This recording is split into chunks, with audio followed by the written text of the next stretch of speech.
How should you organize your discussion around values? Just like any other discussion that you might have, there are a few ground rules. Listen carefully to what others have to say. Show respect for their viewpoints and try to understand them. Avoid partisan arguments. While you may believe that certain rules could benefit candidates from one party or another, treat these types of arguments as off limits. Instead, emphasize the values that you find to be most important. This memo is a model for how you can structure your own discussion. It's a document that comes from the archive of former Senator J. Rockefeller of West Virginia, and it perfectly illustrates this values-based approach. Senator Rockefeller was a strong advocate of electoral integrity, stretching back to the time he was West Virginia Secretary of State in the late 1960s and early 1970s.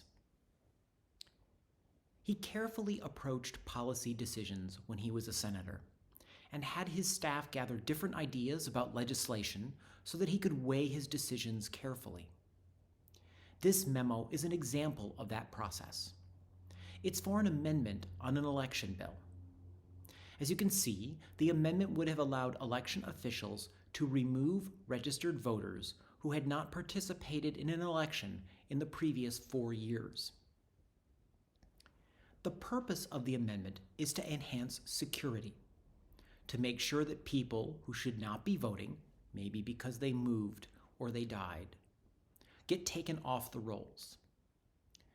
When he was Secretary of State, Senator Rockefeller worked on cleaning up West Virginia's voter rolls to prevent fraud. The memo discusses efficiency, explaining how the amendment could make it easier for local officials to do their jobs. Election administrators have a complicated task, and if they have to prepare polling places to accommodate voters who shouldn't be registered, it makes their work much harder. After discussing security and efficiency, the memo turns to access. It notes that the 4-year time frame could take legitimate voters off the rolls and make it harder for them to participate when they want to. The right to vote is coupled with a right not to vote, and removing voters from the rolls for not voting in a 4-year time frame may be too restrictive. The memo acknowledges the importance of security and efficiency, but concludes that proposed time limit is too strict and infringes on access. It also implies that if the rule was set up differently, then it might better balance those values. Now, you may agree with the analysis in the memo, or you may disagree with it, but it provides an excellent model for your discussion. The effect of the proposed rule on each value, security, efficiency, and access, is assessed. All values are treated respectfully, but also analyzed carefully. We've provided several case studies that you can select.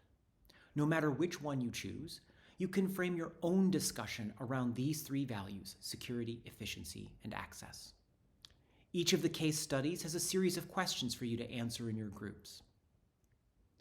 We hope that by talking about the values you prioritize and listening to your fellow group members' ideas about the values they prioritize, you might come up with policy ideas that could balance competing values. Even if you can't accomplish that goal, we hope that you better understand why others in your community prioritize values that might differ from your own.